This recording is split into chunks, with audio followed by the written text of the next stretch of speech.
Nama saya Milia Rosalina, NPM 1846043 dari Prodi Pariwisata Universitas Internasional Batam. Jadi pada hari ini saya akan menjelaskan tentang apa itu hak merek dan juga contoh kasusnya. Dari segi hukum, merek adalah tanda yang berupa gambar, logo, angka, huruf, dan susunan warna dalam bentuk 2 dimensi ataupun 3 dimensi, atau juga kombinasi dari 2 atau lebih unsur tersebut untuk membedakan barang atau suatu jasa yang diproduksi oleh orang ataupun badan hukum dalam kegiatan perdagangan barang maupun jasa. Melihat betapa pentingnya arti merek pada sebuah usaha, maka wajar saja mereka mendapatkan perlindungan hukum melalui instrumen hak merek. Jadi hak merek di sini adalah hak eksklusif bagi pemilik merek terdaftar untuk menggunakan merek tersebut dalam perdagangan barang ataupun jasa mereka sesuai dengan kelas dan juga jenis barang atau jasa di mana merek tersebut terdaftar. Nah, jadi contoh kasus hak merek yang saya ambil ini adalah rumah makan sederhana. Nah, jadi rumah makan sederhana ini didirikan oleh seorang Pak Bustaman yang sudah berusia 60 tahun. Nah, awal mulanya ini dia itu membuka dari warung sederhananya di Bandungan Hilir, Jakarta Pusat yang didirikan pada tahun 1972 dengan modal hanya 27.000 saja. Itu memang tak lagi sederhana. Nah, jadi ada seorang pelanggan yang mengajak bapak ini untuk mengembangkan bisnisnya menjadi semacam waralaba masakan Padang. Nah, pada 6 tahun yang silam, usaha Pak Bustaman ini memang maju dan pesat juga. Nah, pada akhir Maret yang lalu, ia membuka lagi gerai yang sederhana yang berada di Cipanas, Jawa Barat. Dan ini udah ke 40 yang gerai dia punya. Pengembangan bisnis sederhana ini memang tak mengacu 100% terhadap waralaba ataupun franchise.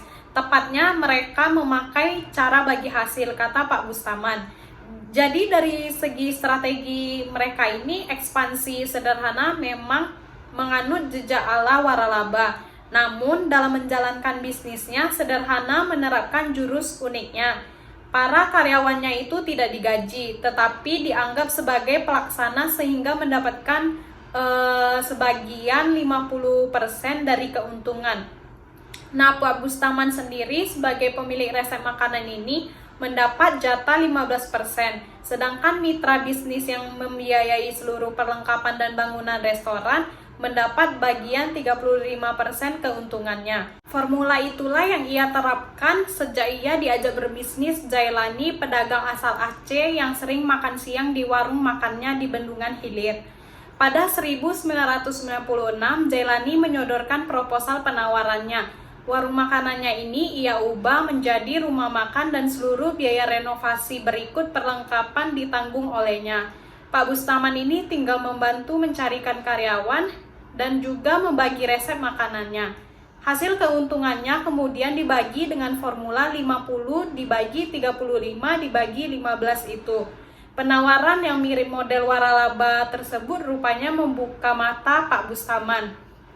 Saat itu setelah 24 tahun menjalankan rumah makan ini, Pak Bustaman baru memiliki 10 gerai, termasuk gerai cabang Bintaro yang dikembangkan Pak Bustaman bersama Jamilus Jamil.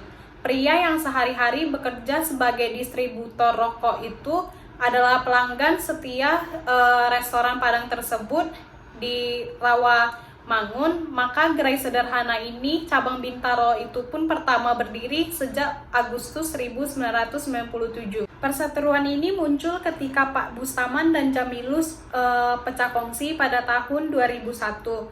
Nah, perpecahan ini terjadi karena keduanya memiliki perbedaan pandangan. Saat masih bermitra, Pak Jamilus ini mengelola 2 rumah makan sederhana yang ada di Bintaro dengan menggunakan nama sederhana Bintaro yang berletak di Komplek Perumahan Bintaro Sektor 1 dan 7. Setelah itu, Pak Bustaman melalui kuasa hukumnya melayangkan gugatan pada Juni 2008. Nah, dalam materi gugatan sederhana ini, sederhana Bintaro itu diminta segera berganti nama dan membayar kerugian material itu sebesar 4 miliar dan imaterialnya itu sebesar 1 miliar.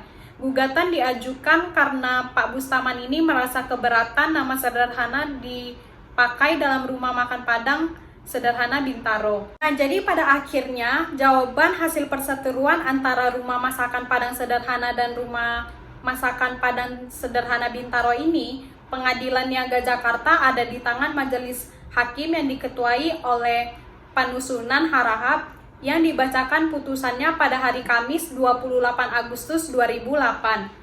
Nah, hasilnya ini adalah Rumah Makan Sederhana Bintaro tetap berhak menggunakan merek sederhana ini. Setelah keputusan tersebut, Pak Buslaman pun mengajukan kasasinya ke Mahkamah Agung. Tetapi sampai sekarang keputusan dari Mahkamah Agung itu pun belum keluar. Sekian penjelasan saya mengenai apa itu hak merek dan juga contoh kasusnya. Jika ada kesalahan kata-kata maupun sumber informasi, mohon dimaafkan. Terima kasih.